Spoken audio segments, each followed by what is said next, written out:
Well, anytime you've lost a T20 game by nearly 100 runs, you haven't had a good day at the office, as the old cricket cliche goes. In the office here, Ajit Agarkar and Brad Hogg, Pune are going to be absolutely gobsmacked at the end of this. They were decimated.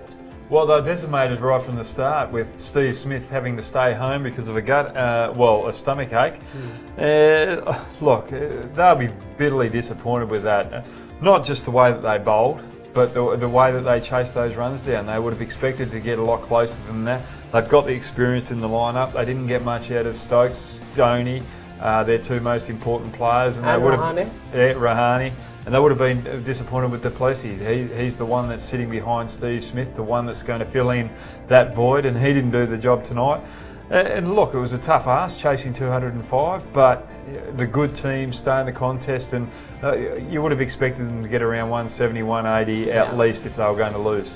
Yes, nearly 100 runs in there. Yes, the batting probably will introspect, but really when you've conceded 205, and this is going to be one of Pune's genuine problems going forward as well. They just don't seem to have too many bowling options that can do a restricted job for them.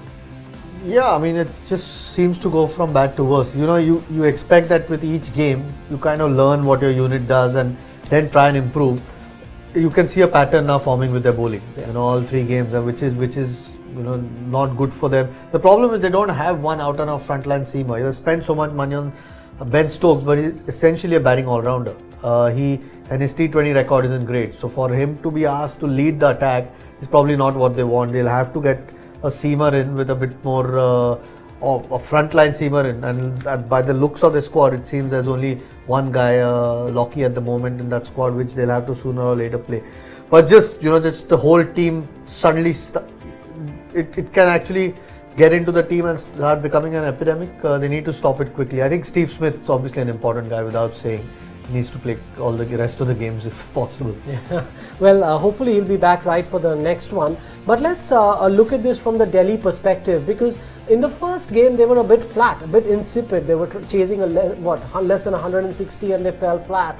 Here they got service out of their young Indian batsman and also one of their pedigreed all-rounder, because Morris towards the end really made that from a difficult chase to an impossible one.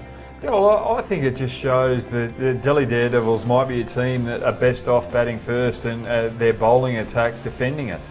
We don't see too many teams successful utilising that type of strategy in 2020 cricket. We see most teams chasing, winning, but this could be a slightly different strategy for Delhi Daredevils to follow throughout the rest of this IPL. And I just think it's great that we've seen two games that the Delhi Daredevils have been in, that the team bowling second have actually won. So it's not just a straightforward thing on the toss that if the team that wins the toss bats second are going to win. I just think it's great. Maybe it takes the pressure off some of the young Indian batting as well. Yeah. When you don't have any scoreboard pressure, they can play freely. Samson at one point today was, seemed to have slowed down after a quick start.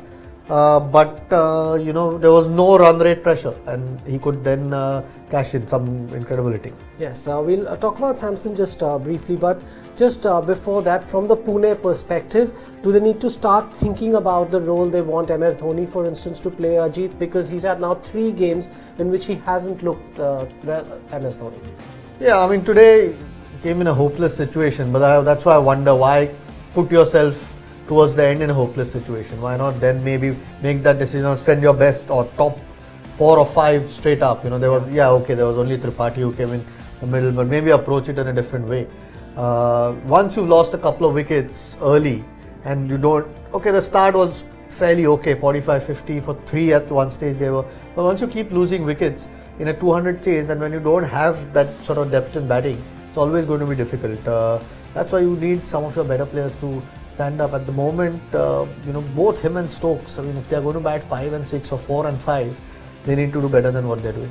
Yeah, but Stokes came in there when they were 5, I think they were 50 runs when he came in, and it was only 6 overs into the innings, so they were still relatively set up for Stokes and Dhoni to come in and finish the game off from there.